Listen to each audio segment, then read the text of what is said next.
This is Michael Clara, coming to you from Salt Lake City, Utah. The title of this presentation is Spencer Cox Signature List Cover-Up. And I'm not going to go into a lot of background as to what is what, and hopefully you already know what the signature list is, and that's a pathway to get on the ballot here in the state of Utah. And the incumbent Governor Spencer Cox utilized that process or that path to get on the ballot. And this is kind of a bit of a offshoot or follow-up to a video I did a couple weeks ago about the State Records Committee and about a different signature list with Senator Ibsen down in southern Utah. This one is about Governor Cox's signature list. It's a statewide list. And basically what to kind of describe what happened is I was alerted last month to the fact that there are actually probably 3 different investigations that I'm aware of that are occurring. And I would assume if I'm aware of 3, there's probably more going on about, and I'm talking about criminal investigations, about the signature list involving Spencer Cox. This is one of them. It's the Attorney General's office is doing a investigation, and I even have the case number for it, AG 24170. And what I did was I submitted a records request to the Attorney General's office. And if you saw the last presentation I did about the Senator Ibsen signature list, I kind of just went over what GRAMA is. You submit a request to GRAMA officer of whatever government agency here in the state of Utah. If they deny it, then you appeal it to the chief administrative officer. If that chief administrative officer upholds the denial, then you appeal it to the State Records Committee. And so let me introduce some characters to you before I go on. In the office of the Attorney General's office, when you submit a records request, it goes to Lonnie Pearson. And you see here his title is Records Officer. He's an Assistant Attorney General. And then if he denies your request, then you appeal it to Daniel Burton, who is General Counsel. And for purposes of GRAMA, Daniel is General Counsel for, he's the Chief Administrative Officer for purposes of GRAMA. Then after that, if you appeal what the Chief Administrative Officer did, in this case Daniel Burton, then you take it to the State Records Committee. And I just want to point out that Nancy Dean she's a city recorder in Clearfield City here in Utah. That's her day job. And then she also serves on the 7-member committee. And I just took this off over here from an agenda, I think from last month. And it just shows you who the 7 members are and kind of where they come from. You have a private sector one, you have a media representative, the state archivist is Kenneth Williams is on it, and then in this case, right now, Nancy Dean is the chair of that committee. So on July 8th, I submitted a records request to the Attorney General's office, and you see here I'm just asking for the investigation in reference to the Spencer Cox signature gathering forms. And I get a response back from Lonnie Pearson saying, despite a reasonable search, the office found no records responsive to your request. This completes the response to your request. So they say they don't have any records. So I appeal it to the Chief Administrative Officer. In this case, it's Daniel Burton, who I showed you already. And I just said, look, I'm aware that there is an investigation. I even have the business card of the special agent, and here's a case number. Accordingly, the relief I am seeking is that I be provided the records that I am seeking. Then he responds a couple weeks later, and he says, having researched this matter, I can confirm that the office has no records of an investigation pertaining to the signature gathering nominating petition for Spencer Cox for the 2024 election cycle. While the office may be investigating other matters related to signature gathering, there is no investigation related to Spencer Cox. Thus, there are no records responsive to your request. Moreover, any records related to any ongoing investigation would be classified as protected. So anyways, that's a prime example of government doublespeak. So under GRAMA, I appeal that denial, and I send it to the State Records Committee. The State Records Committee Executive Secretary Rebecca Shaw gets it, and here's the email and the attachments. And in my appeal, it's a 6-page appeal that I'm sending to the Records Committee. And typically what happens then, the Executive Secretary receives the appeal, and then it gets scheduled a month or two out before the State Records Committee, kind of like what I showed in the last video about the Ibsen list, Senator Ibsen's signature list. And so anyways, I go through the point here, and you kind of lay your arguments out, or I did in writing, to the State Records Committee, and I just point out that that here's a rule that it says that I do have the burden as the person appealing to demonstrate that they did not conduct, that the Attorney General's office didn't conduct a reasonable search. And I say here to the Records Committee, moreover, Burton is fully aware that I am requesting records in relation to case number AG 24-170 as stated in my appeal to the Chief Administrative Officer, yet he has chosen to ignore that fact. And then I go point out to a previous instance where Pearson has been caught lying by a district judge here in the state of Utah in a separate case. And then I show the State Records Committee, I put this in the body of my appeal. I say, subsequently, it is my intent to produce witnesses to the committee that will testify that they were contacted by an investigator, Jordan, from the Office of the Attorney General, and were provided the attached business card that displays a very case number that is the subject of my records request. And so I tell them I have evidence that the records that I'm asking for do exist. And what the witnesses have told me, these are people that live in Utah County. And what they're saying is that this investigator came to their door and showed them a petition like this, but that it was filled out and said, your name is on here, and it looks forged. We think it's forged. Is that accurate?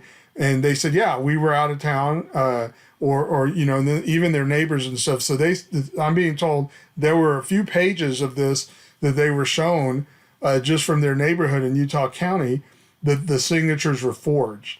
And the people were confirming to this investigator that it's not their signature. You see on this particular petition, it's a blank one. It says, petition to nominate blank for office. They all told me that the nominating petition that they were shown was for Spencer Cox for governor.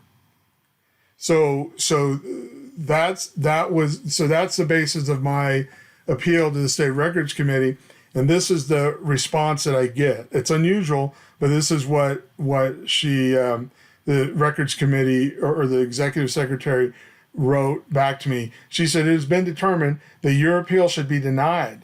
This means that the appeal is denied because the chair has determined that sufficient evidence was not provided that records are maintained by the entity which have not been provided, or that the governmental entity has concealed or has not sufficiently or has improperly searched for the record. So basically what she's saying is that that the chair has determined that what Burton says, and I'll talk about it later on in this presentation, Burton and Pearson are documented liars when it comes to issues of GRAMA.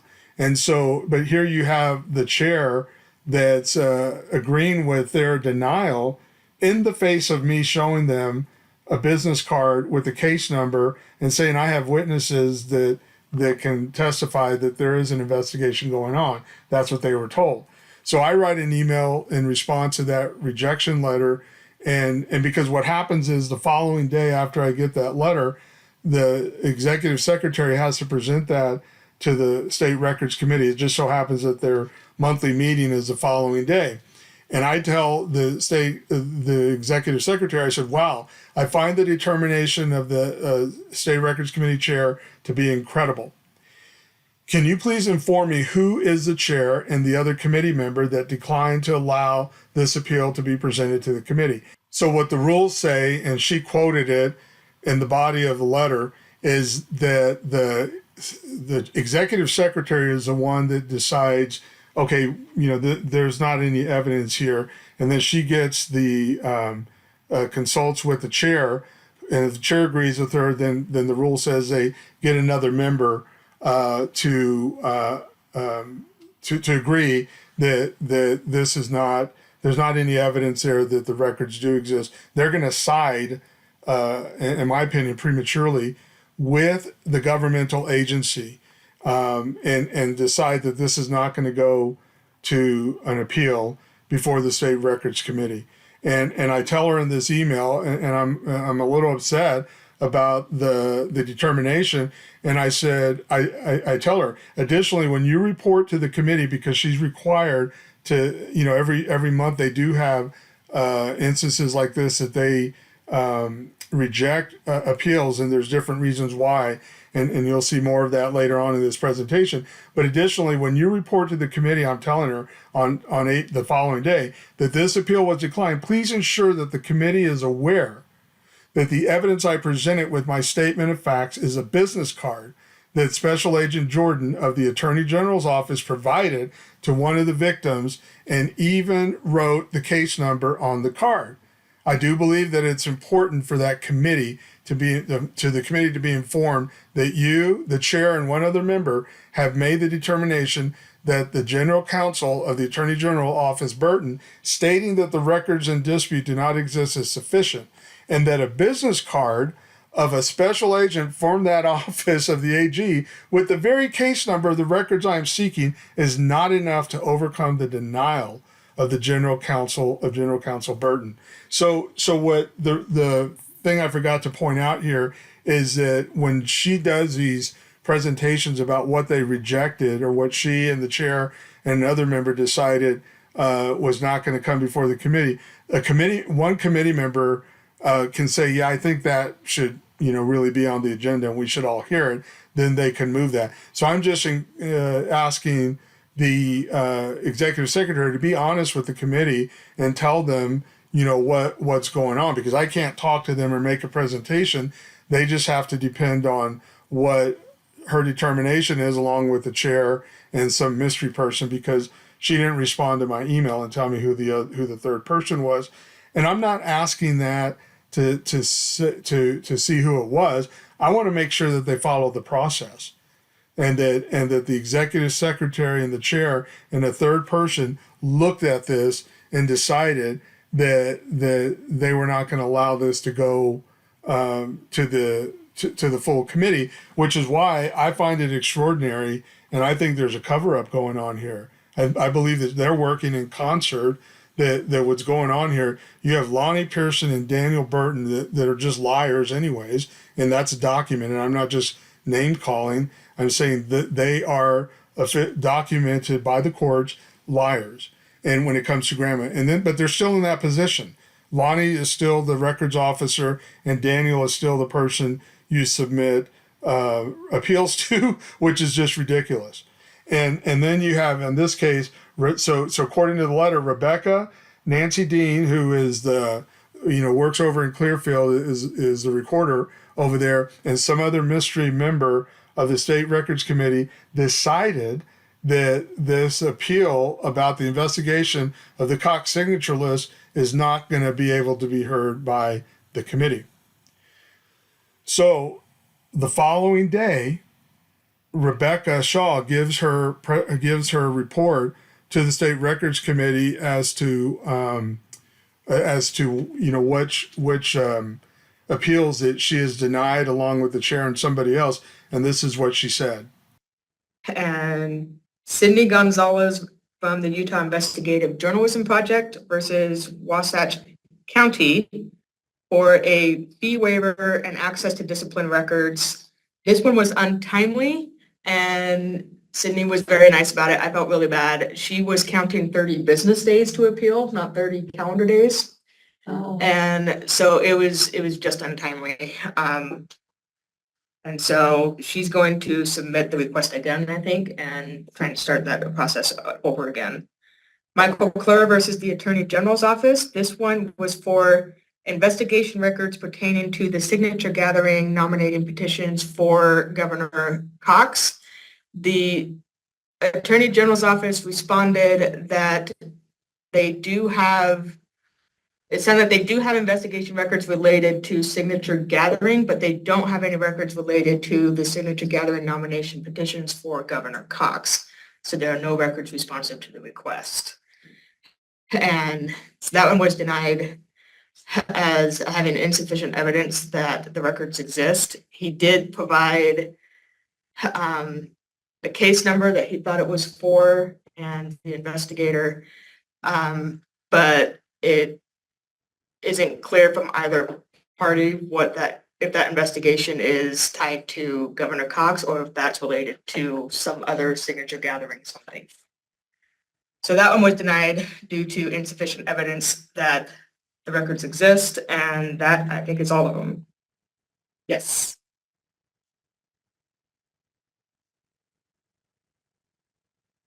Okay. Is that it? That's the ones that were denied. There's also in the. So after hearing that, I sent her an email and I said, "Dear SRC Secretary, I just viewed your summation of my appeal to the State Records Committee. You know that the records I am seeking from the Attorney General is the case number that was written on the business card that I presented as evidence in my appeal. Yet you misrepresented the facts of my case to the committee. Why would you do that? I am baffled as to what you hope to gain by this misdirection. You must be aware that the truth will come to light and your deception will be revealed." So anyways, part of my frustration in this, and this is what I'm saying, that this is an article and that came out, and I don't see the date on here. December 14th, 2023 in the Salt Lake Tribune. And it's a story by Eric Peterson, and it's titled "Judge Blasts the Office of Attorney General Sean Reyes for Haphazard Record Keeping." And what this involves is it's a GRAMA case where the district judge says, and it was a case with Paul Amon, who's a former I think deputy attorney general with the office, and so he was terminated as because he was a whistleblower and disclosed or whistleblowed on some of the illegal activity going on in the office. And here the judge has made a determination as Paul did a GRAMA request, and then it ends up in district court on appeals. The judge goes after the Office of Attorney General and saying that they lied. And that he challenged a record search method that he described as office records custodian Lonnie Pearson going hand in hand to various departments and asking them if they have relevant records. And the judge says a haphazard way records are stored and are serendipitously located is the subject of much concern, not only by this court, but by legislative auditors. And then he's referring to a legislative audit from 2015 that they found the same kind of thing that the courts are finding out, that these guys are liars at the Office of Attorney General. And so that's my frustration with the State Records Committee and the chair of the State Records Committee. I've never lied to them. I've come before the committee several times, probably on average two or three times a year in the last 5 or 6 years, or at least since I've been on the school board in Salt Lake City. I'm either helping somebody or I'm doing it myself about some issue, and I've never lied to them. But these guys lie. An audit has determined that they're liars. The judge has determined that they're liars. And then this isn't an issue for the State Records Committee, but I want to point out some bias here that just like 2 days ago, this X post came out by Brian King, who's a Democrat candidate for governor, and he and Phil Lyman did a spoof video, and then Daniel Burton is on here popping off. So when is the rally for Lyman supporters for King being held? That's got to be what's next. And then, here he is saying, wait, what? So this is after this video comes out this is politics. Brian King and Phil Lyman are politicking. And then you got Daniel Burton with the Attorney General's office weighing in on it. And he's the one lying through his teeth that there's an investigation going on with Governor Cox's signature list. My point is, Daniel Burton should have recused himself from even dealing with this appeal, with my GRAMA appeal, because he's clearly biased, and so he had no business making a determination on my. Well, I guess he did have business because he's just lying and he's being deceptive and he's, in my opinion, abusing the authority of his office to protect Governor Cox. And I think that something's going on, that they coordinated this effort with the executive secretary of the state office and the chair and whoever this mystery member is, because I just find it hard to believe that three people like that are going to reasonably agree that these liars saying that there no record exists, that's going to hold more weight than me showing a business card with the case number on it. It's bizarre. So anyways, that's fine. Then I already started writing out my petition for judicial review. The problem is it's going to cost money. It's like right under $400 to file, and then you got to have them served. And so it's work that I shouldn't have to be doing, but I'm not going to let these little liars, and now that they've recruited the State Records Committee, to be part of this, cabal, I guess, that they formed. It's ridiculous. It to me, in my opinion, it makes the State Records Committee inept. That they're just worthless now if they can be co-opted by these liars up at the Attorney General's office. All right, so that's what I intended to. That's what I wanted to demonstrate and show, that there's a cover-up going on, and the people involved in this, if you want to call them conspirators, are the two liars from the Attorney General's office, and then now they've recruited 3 members of the State Records Committee. As a bonus, I wanted to point out, I was listening to the hearing a couple days ago, and Mallory Underwood from the Lieutenant Governor's office, and I don't think that's a picture of her. I was going to put her picture on there, but that was on this slide, and I didn't change it. But I wanted, so what's going on? Mallory Underwood is the Chief Administrative Officer for the Lieutenant Governor's office. There was a case before the State Records Committee of the Green Party wanting a copy of the voter list, and they wanted it free of charge. They didn't want to pay the $1,050 that the Lieutenant Governor's office is charging them, and they wanted it free. And then Mallory Underwood did a horrible job, if you listen to the audio, of making the presentation as to why they should be charged. And she was ill prepared. Like the committee members kind of leaned into her because she couldn't answer questions about the database and how it was shared and things of that nature. The part I want you to hear is I'm going to tell you what it is in case I'm not able to put the audio in this video. But basically what she tells the committee is that there's 3 ways that the Lieutenant Governor's office can provide the voter registration list. And the one way is they provide it to the public. And when they provide it to a member of the public, she says they have to remove the private and withheld information voters that are designated under those 2 categories. And she says, however, to a campaign and a candidate, they receive all the information. All the private information is given to candidates and campaigns. And what's significant about that, if you're following this issue, that's the very thing that Phil Lyman, as a candidate for governor, and Natalie Clausen, the candidate for lieutenant governor, have been saying. And by the way, it's in the law. The law says what she said is what the law said.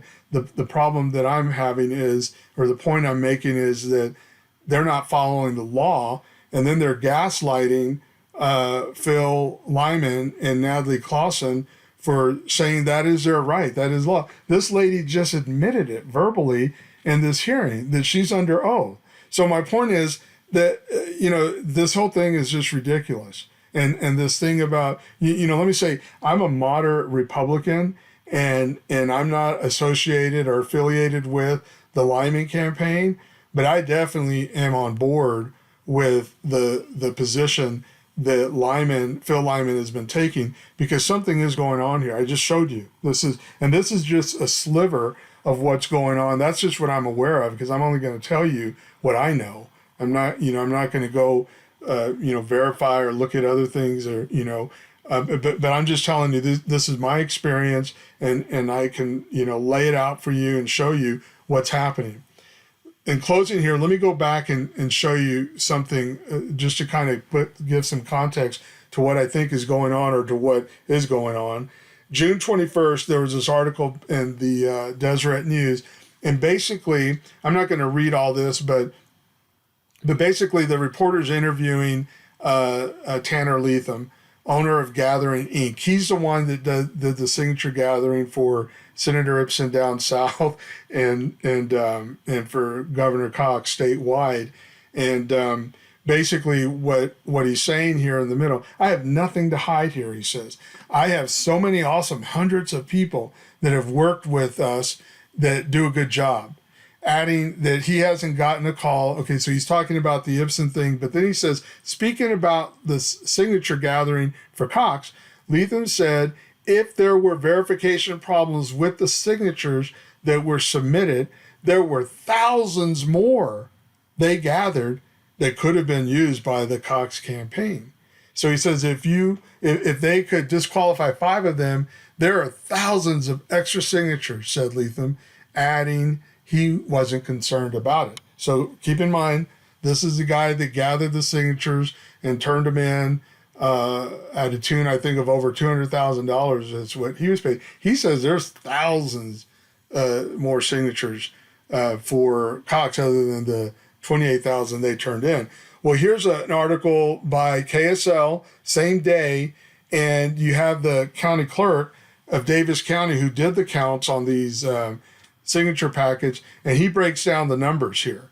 He says that they checked 32,853 signatures collected for Cox. Of those, 4,847 did not make the cut. So that means that 28,006 signatures reviewed were accepted. So Cox back in February made the threshold. What caught my attention on this day is that down here at the end, he says, McKenzie, who's the Davis County clerk, says he could not immediately confirm how many signatures in total were provided by Gathering Inc. in the gubernatorial race. So it's like, wow. When I read that, I'm like, wait a second. How can the clerk not know what's going on? When Lethem, who owns the company, who gathered the signature, he said there were thousands.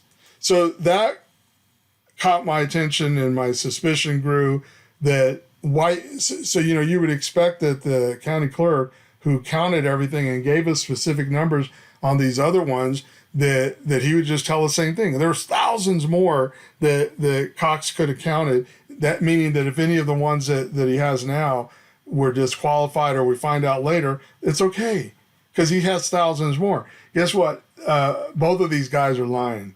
The clerk knows how many he had, because he tells us what the numbers are. How does he tell us what these numbers are, but then all of a sudden has amnesia about how many total were turned in? And then Lethem is lying through his teeth like Burton and Lonnie do. But because here we get the numbers, someone else was doing GRAMA requests and got the numbers.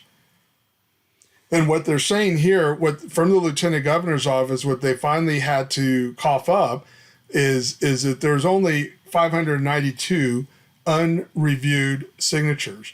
So basically what that means is that if there's an investigation going on And by the way, the people in Utah County tell me that they were showing several pages of forgeries of signatures.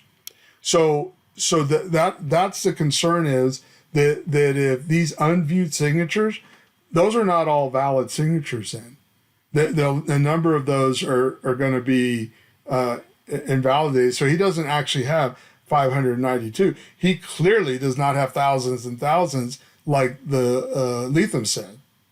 He doesn't. That's a lie, because we have the numbers right here from the lieutenant governor's office. So, and then you tie this into the Ibsen list that they don't want to, clearly they're working hard to keep that under wraps, because what I think is going to happen, and I heard this from Attorney Clark at the hearing last month, is that we're going to find, when we get that Ibsen list, we're going to find that there were signatures on Senator Ibsen's list that were rejected, but that were verified as on the Cox list. That's why they don't want us to compare them. So the bottom line is, this 28,006 that Cox turned in, it's not going to be valid. We're going to find out a number of those are going to be invalid. And once we find that out, we're going to find that these 592 are not really all spares, are not valid either. So, and I don't know how many of those would be rejected, but at any rate, this is the problem. And this is why then, you have Lyman, he just put this out a couple days ago. He says, the ball is in Cox's court. For those of you who are concerned that my writing campaign has the potential to split the Republican vote and increase the possibility that a Democrat might win, please note that it is Spencer Cox who created the situation, and it is Spencer Cox who can put an end to it at any time that he likes. If we are provided with legal information that we have asked for, and we verify that he truly qualified for the primary ballot and actually won the primary election, I'm happy to walk away. But I cannot do so in good conscience until then. So my message again, I've met Phil Lyman once, and that was at the hearing. I haven't seen him or talked to him since, so we're not like buddies running around and stuff. But if he sees this video, I want to encourage him, stay the course, hold fast, because he's right, and I agree with him. Something is afoot here, as Sherlock Holmes would say, and why not? If there's nothing wrong, as Phil Lyman is pointing out here, why not just show it? This thing would be done a long time ago. But I admire Phil Lyman and his people, and Natalie Clausen, that are still fighting this because it's wrong. And something is wrong. And I just showed you how wrong it is, that you have 5 adults that are professionals that are willing to lie through their teeth to try to bury the fact that there's a criminal investigation going on in Utah County about the signatures for Cox, for Spencer Cox signature list. And in the face of the evidence that I've demonstrated, these people are willing to lie about it, like I just showed you. That's incredible. So something is going on here, and I'm going to keep pushing in my little world of GRAMA on this thing until I find the truth. And so should you.